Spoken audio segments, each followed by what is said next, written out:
3D printed shoes.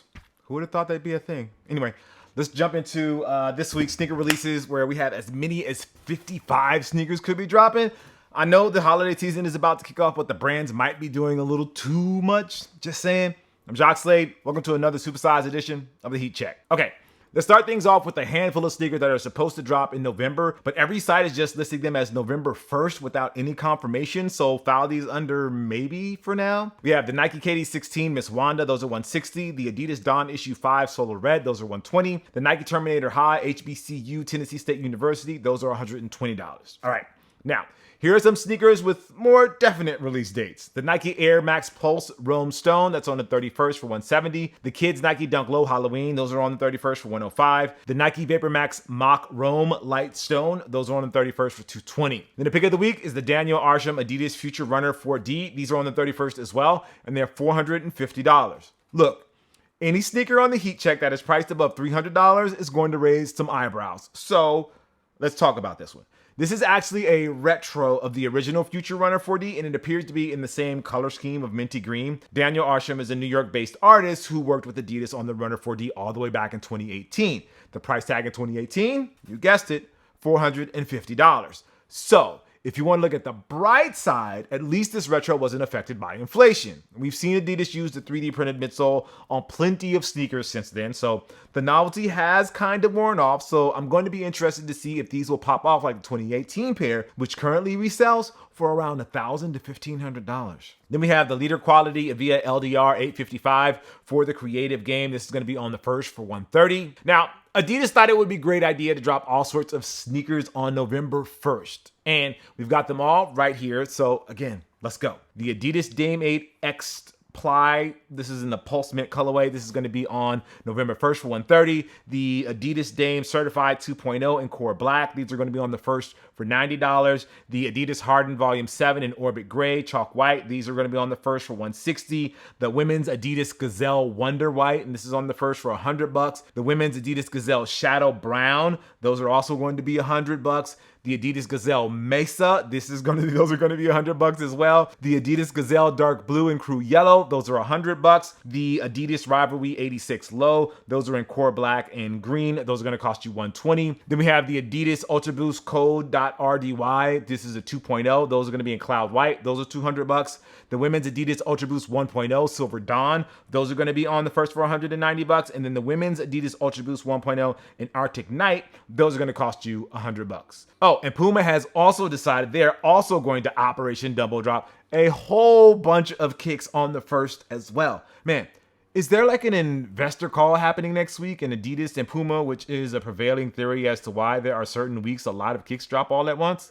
We have the Women's Puma Velo Faces. This is a Puma Black and Intense Lavender. Those are going to be $120. Puma Slipstream High Extreme Cordura, and this is in Concrete Gray. Those are going to be $130. The Puma RSX High and Puma Black and Shadow Gray. Those are $140. We have the Puma 180 Retro Luxe. These are in Dark Clove. Those are going to be $110. We have the Puma Palmero. This is going to be in Cobalt Glaze and Puma White. Those are on the 1st for $90. The Puma Palmero Fresh Mint Fast Pink. Those are $90. The Puma CA Pro Velour. This is in Puma Black. Those are going to be $100. The Puma CA Pro Velour in Malachite, or maybe it's Malachite, I don't know. Those are going to be $100. The Women's Puma Basket Classic Velvet Dark Jasper. Those are going to be $80. And then we have the Basket Classic Velvet in Malachite, I don't know which one it is. Those are going to be $80 as well. So next up, we've got a handful of Nike sportswear releases in kids that take on the What the theme, which is a mishmash of different colors and themes on both shoes. From the looks of things though, this will be more of a mixture of colors instead of famous colorways that these silhouettes are known for.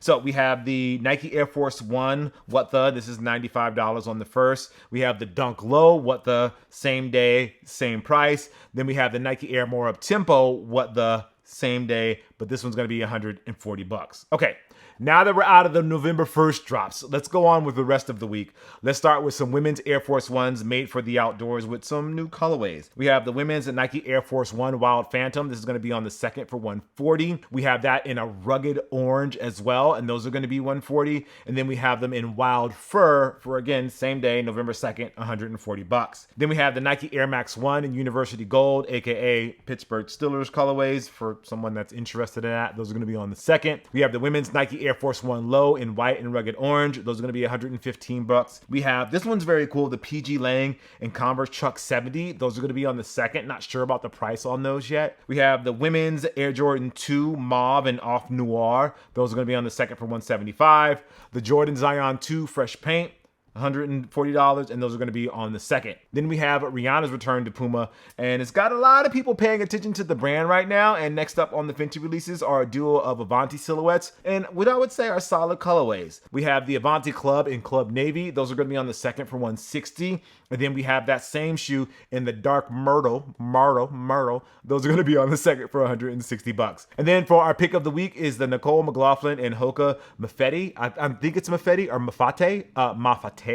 3-2. I don't know how to say any of these shoe names. These are going to be on the third. So industry veteran Nicole McLaughlin is back, and she's bringing her unique style to a popular trail runner brand at the moment, which is Hoka. The Mafate 3-2 is actually a hybrid shoe that combines the Mafate 2 and 3. So with that in mind, here's what a Mafate 3-2 generally looks like. McLaughlin's gimmick for the 3-2 is to place a removable shroud that kind of brings to mind the Air Jordan 28, except that the 28 shroud was not actually removable. The shroud uses a combination of canvas and ripstop and has McLaughlin and Hoka's branding throughout. So basically, if you want to protect your Mafate 3-2, a trail runner that was probably designed to get beat up in the wilderness, that's what the shroud is for. According to Sneaker News, Bulgarian designer Kiko Kostadinov, I hope I said that right, is behind an ASICS sub-brand called Novalis, which dives into more experimental and high concept looks, which you guys know I am all about. And this would also explain products like $500 parkas and